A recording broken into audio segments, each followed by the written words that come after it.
हरे कृष्ण। प्रिय भक्तजनों, जीवन में पाप और पुण्य की गति बड़ी सूक्ष्म है।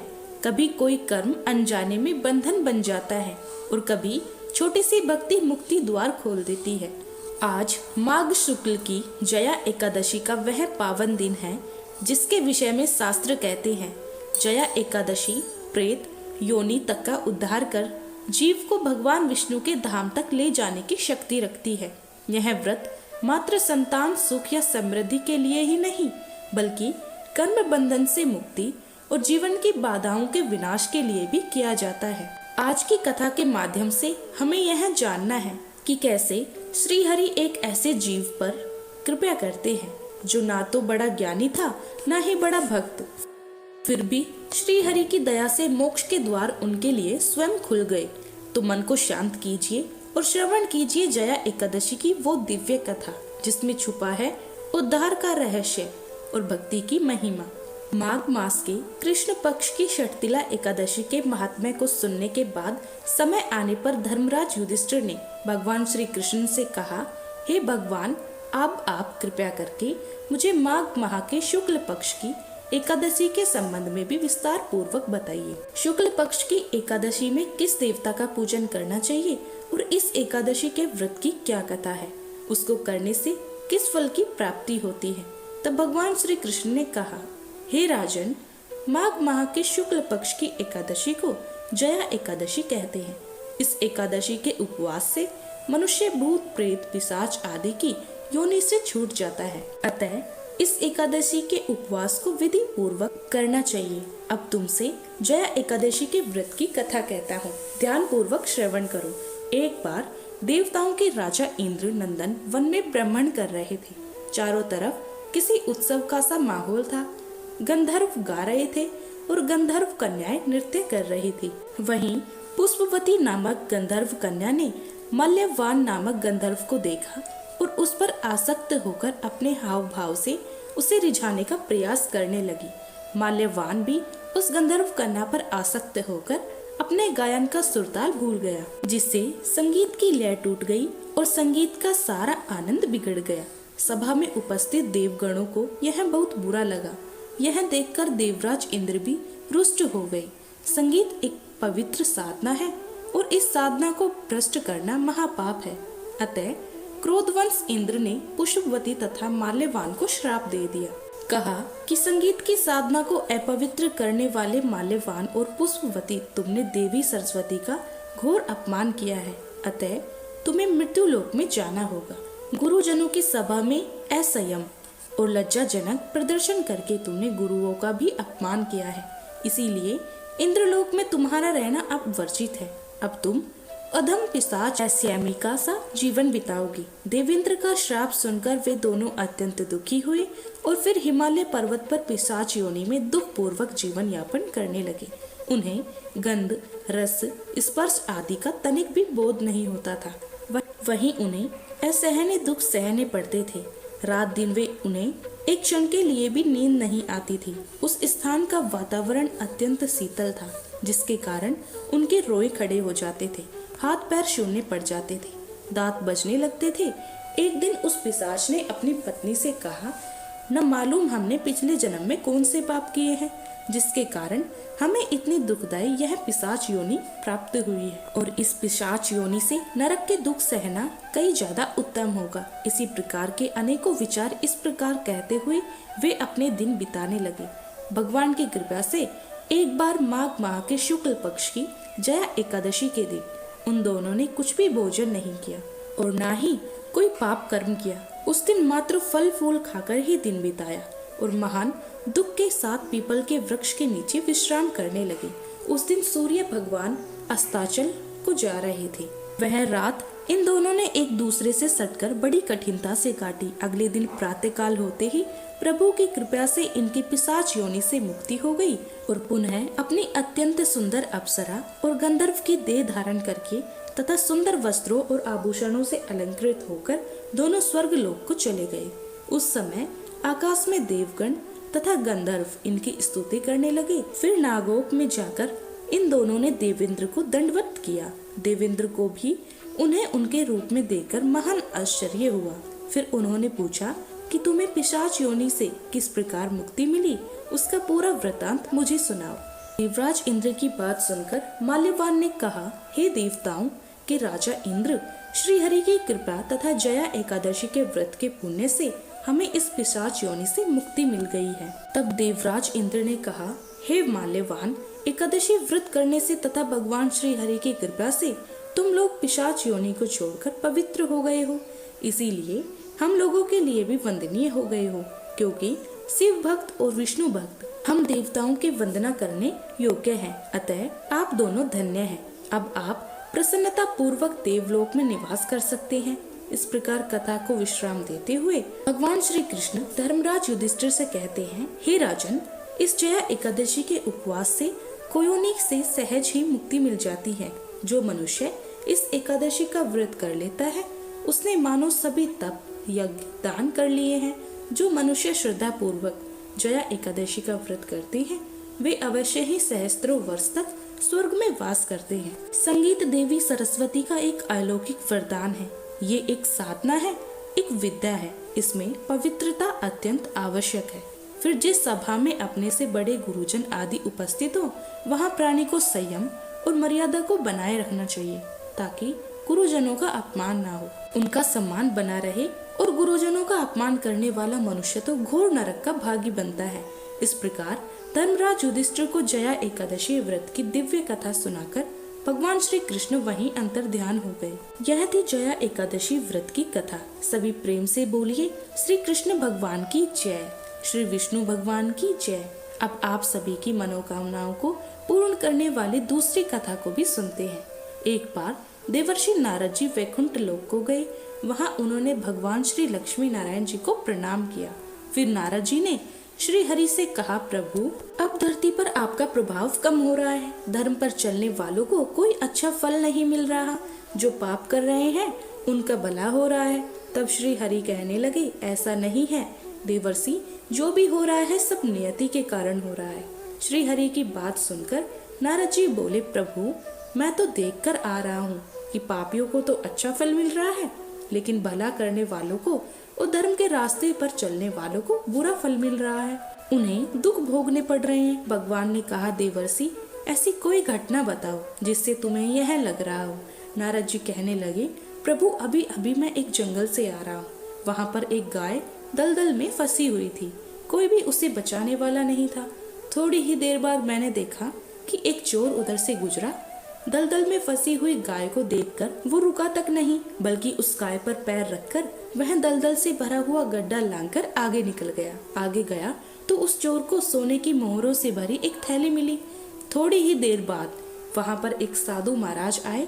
उन्होंने उस गाय को दलदल में फंसा देखा तो गाय को बाहर निकालने की पूरी कोशिश की और पूरी ताकत लगाकर आखिरकार उस गाय को निकाल लिया। गाय को बाहर निकालने के प्रयास में वह साधु महाराज खुद दलदल से लथपथ हो गए थे। जब वह साधु महाराज आगे बढ़े तो एक गड्ढे में गिर गए और उन्हें चोट लग गई। प्रभु, अब आप ही बताइए, यह कौन सा न्याय है? नारद जी की पूरी बात सुन लेने के बाद श्री हरि बोले, देवर्षि, यह सही ही हुआ। जो चोर गाय पर पैर रखकर भाग गया था उसकी किस्मत में तो एक खजाना था, लेकिन उसके इस पाप के कारण उसे मोहरे ही मिल पाई।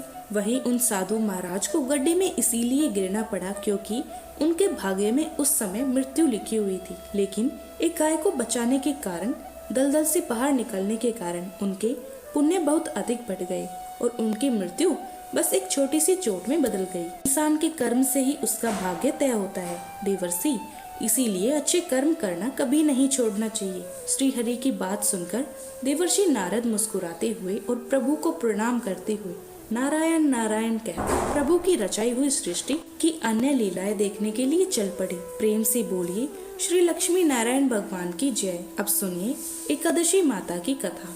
इस कथा को सुनने से ही एकादशी का व्रत पूरा माना जाता है। श्रोताओं, एक बार एक बूढ़ी माँ ने एकादशी का उपवास रखा। बड़े ही भक्ति भाव से वह एकादशी की पूजा किया करती थी। वे बूढ़ी हो चुकी थी। उन्हें वृद्ध अवस्था में कोई भी ऐसी वस्तु नहीं चाहिए थी जो वे एकादशी का उपवास रखती, क्योंकि एकादशी का उपवास रखने से तो श्री हरि की कृपा से सब कुछ मिल जाता है।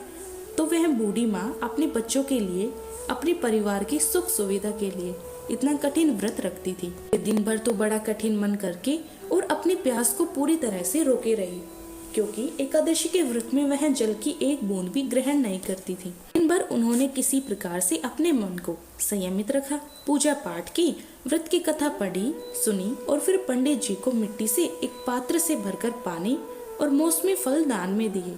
दोना भरकर शक्कर भी वितरित की। उन्हें गर्मी के कारण बड़ी बेचैनी हो रही थी। एक तो निराहार और निर्जल रहकर उपवास रखा था और ऊपर से प्यास भी अधिक सता रही थी। इस कारण उन्होंने सोचा कि चलो पानी में बैठूं, शायद थोड़ी शांति मिले। यह सोचकर वह पानी में बैठी रही, पानी से बार बार कुल्ला करती और मुंह हाथ धोती रही। तब कहीं जाकर उन्हें थोड़ा बहुत चैन मिला। एक तो धूप तेज की पड़ रही थी, इस कारण बूढ़ी माँ का मुंह सूखा जा रहा था। बूढ़ी माँ बड़ी बेचैन हो रही थी। एक तो बुढ़ापा, दूसरा यह भयंकर गर्मी। बुढ़ापे की तो स्थिति ही कुछ ऐसी होती है, बड़ी मुश्किल से धीरज बन पाता है। अब किसी प्रकार रो धोकर दिन कट गया। अब बूढ़ी माँ के सामने पहाड़ सी लंबी रात थी, जिसका कट पाना बड़ा ही मुश्किल दिखाई दे रहा था। चारपाई पर पड़ी हुई बूढ़ी माँ को किसी प्रकार भी शांति नहीं मिल रही थी। बार बार प्यास के मारे गला सूख रहा था और वे इस प्रकार बेचैन होकर करवटें बदलती जा रही थी। कई बार उठकर वे घर के बाहर जाती, फिर अंदर आ जाती। ना तो घर के अंदर शांति मिल रही थी और ना ही बाहर। वे पड़ी पड़ी एकादशी माता को याद करती रही और मन में ध्याती रही कि हे माता, आप मेरी लाज रखिएगा, आप ही मुझे शक्ति दीजिएगा ताकि मैं भली भांति आपका व्रत पूरा कर सकूं और यह पहाड़ सी रात सुकून से बीत जाए। प्यास के कारण बूढ़ी माँ की बेचैनी तो बढ़ ही रही थी। उन्होंने धैर्य रखने का बहुत प्रयास किया, लेकिन आखिरकार उनकी सहनशीलता की सीमा टूट गई और वे घबराकर प्यास के मारे एकदम चिल्ला पड़ी, बचाओ बचाओ। बूढ़ी माँ का चिल्लाना सुनकर उनके परिवार के सभी सदस्य उनके आसपास इकट्ठा हो गए और बूढ़ी माँ की चारपाई के पास पहुंच गए।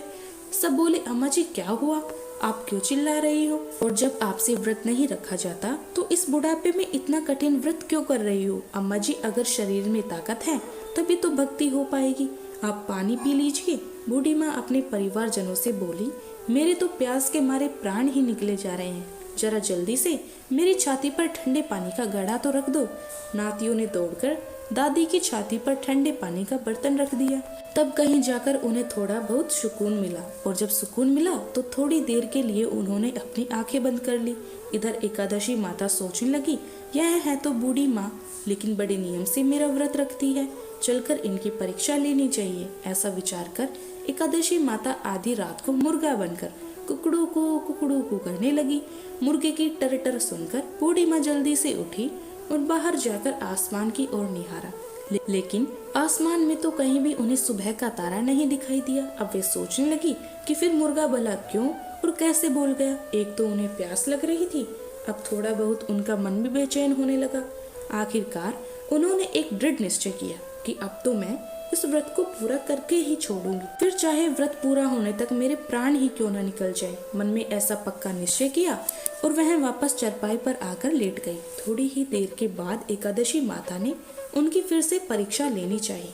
एक छोटी सी कन्या का रूप धरकर गिलास में मीठा पानी लेकर उनके सिरहाने खड़ी हो गई और जोर से बोली, दादी जी सवेरा हो गया है, आप हाथ मुंह धोकर शरबत पी लीजिए। पहले तो शरबत का भरा हुआ गिलास देखकर बूढ़ी माँ का मन ललचलाने लगा। प्यास के मारे गला जो सूख रहा था, किंतु उन्हें याद आया कि उनका तो एकादशी का उपवास है। फिर उन्होंने सोचा कि अभी तो वे किसी भी तरह से यह शरबत नहीं पी सकती और फिर वे चुपचाप वापस अपनी चारपाई पर लेट गई। जैसे ही उनकी आंख लगी तभी उन्हें एहसास हुआ कि मानो किसी ने उन्हें पानी से भरे हुए कुएं में पटक दिया हो। वे बहुत देर तक उस कुएं में हाथ पांव चलाती रही, लेकिन इसी बीच उन्होंने अपने मुंह में पानी की एक बूंद भी नहीं जाने दी, क्योंकि उनका एकादशी का उपवास जो था और वे पक्के निश्चय के साथ अपना व्रत पालन करती रही। थोड़ी ही देर में उन्हें ऐसा लगा मानो सामने आग जल रही हो। आग के कारण बड़ी भारी गर्मी लगने लगी।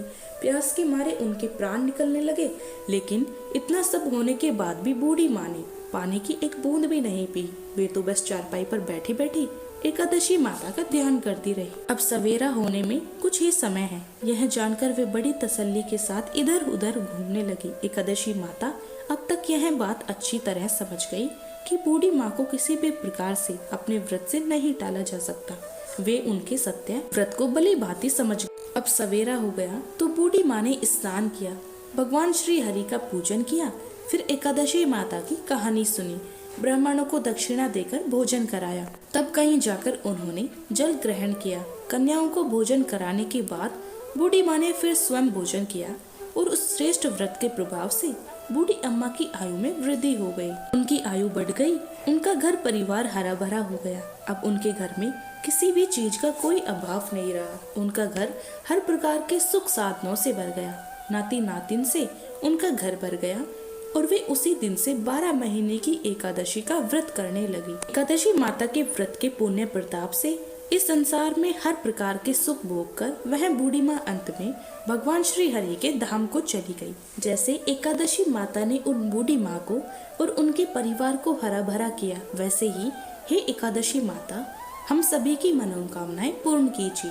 प्रेम से बोलिए श्री लक्ष्मी नारायण भगवान की जय, एकादशी माता की जय। आइए अब हम सभी मिलकर प्रेम से एकादशी माता की आरती गाते। ओम जय एकादशी जय एकादशी माता। विष्णु पूजा व्रत को धारण कर शक्ति मुक्ति पाता। तेरे नाम गिनाऊं देवी भक्ति प्रदान करनी। गण गौरव की देनी माता शास्त्रों में वरनी। ओम जय एकादशी जय एकादशी माता। विष्णु पूजा व्रत को धारण कर शक्ति मुक्ति पाता। मार्गशीर्ष के कृष्ण पक्ष की उत्पन्ना जन्मी। शुक्ल पक्ष में हुई मोक्षदा मुक्तदाता बन आई। ओम जय एकादशी जय एकादशी माता। विष्णु पूजा व्रत को धारण कर शक्ति मुक्ति पाता। पोष के कृष्ण पक्ष की सफला नामक है। शुक्ल पक्ष में होई पुत्रदा आनंद अधिक रहे। ओम जय एकादशी जय एकादशी माता। विष्णु पूजा व्रत को धारण कर शक्ति मुक्ति पाता। नाम षटतिला माघ मास में कृष्ण पक्ष आवई। शुक्ल पक्ष में जया कहावे विजय सदा पावई। ओम जय एकादशी जय एकादशी माता। विष्णु पूजा व्रत को धारण कर शक्ति मुक्ति पाता। विजया फाल्गुन कृष्ण पक्ष में शुक्ला आम लकी। पाप मोचनी कृष्ण पक्ष में चैत्र महाबल की। ओम जय एकादशी जय एकादशी माता। विष्णु पूजा व्रत को धारण कर शक्ति मुक्ति पाता। चैत्र शुक्ल में काम नाम कामदा धन देने वाली। नाम बरुथनी कृष्ण पक्ष में वैशाख माह वाली। ओम जय एकादशी जय एकादशी माता। विष्णु पूजा व्रत को धारण कर शक्ति मुक्ति पाता। शुक्ल पक्ष में होए मोहनी अपरा ज्येष्ठ कृष्ण पक्षी। नाम निर्जला सब सुख करनी शुक्ल पक्ष रखी। ओम जय एकादशी जय एकादशी माता। विष्णु पूजा व्रत को धारण कर शक्ति मुक्ति पाता। योगिनी नाम आषाढ़ में जानो कृष्ण पक्ष करनी। देव शयनी नाम कहायो शुक्ल पक्ष धरनी। ओम जय एकादशी जय एकादशी माता। विष्णु पूजा व्रत को धारण कर शक्ति मुक्ति पाता। कामिका श्रावण मास में आवे कृष्ण पक्ष कहिए। श्रावण शुक्ला होए पवित्रा आनंद से रहिए।